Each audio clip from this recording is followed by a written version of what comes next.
Immigration has shaped nations for centuries. It brings new ideas, energy, and growth. But today, a new concern is dominating the conversation: over-immigration. Critics say governments are letting in too many newcomers too quickly, creating a flood of competition for jobs, housing, and resources. Supporters argue immigration is essential for economic strength. So which is it, opportunity or overload? For citizens struggling to make ends meet, the issue often feels personal. Job competition rises when more workers enter the market. Employers can offer lower wages because they know someone else will take the job. Low-skill and entry-level roles, construction, retail, warehouses, restaurants, are often filled by newcomers, leaving citizens frustrated.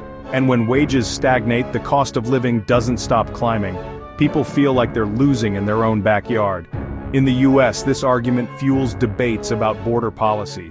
In Canada, record-high immigration is tied to unaffordable housing and long waits for healthcare. And in the UK, the pressure of EU migration was a driving force behind Brexit.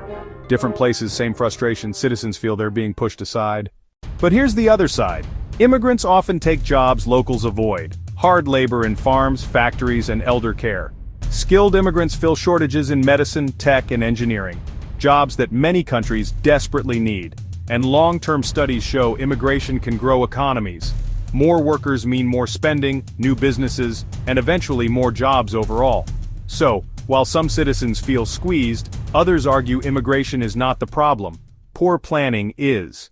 This is where the idea of over-immigration comes in. Even if immigration benefits a country in the long run, it creates chaos when the pace outstrips what the system can handle.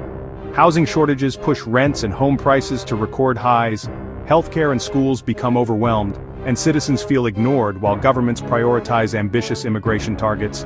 This creates resentment, not just toward governments but toward immigrants themselves, fueling nationalism, protests, and political upheaval. We're seeing this play out everywhere.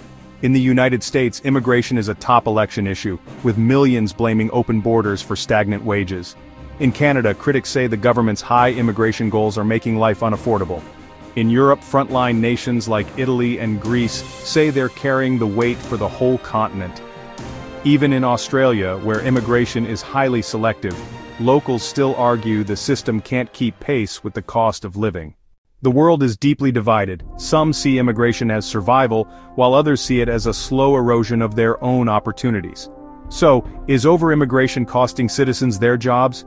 The truth is complicated. Immigration can fuel growth. But when it outpaces housing, services, and wages, citizens feel like strangers in their own country. One thing is certain: this debate isn't going away. Governments can't ignore citizens who feel left behind, and they can't ignore the global demand for safer, better lives either.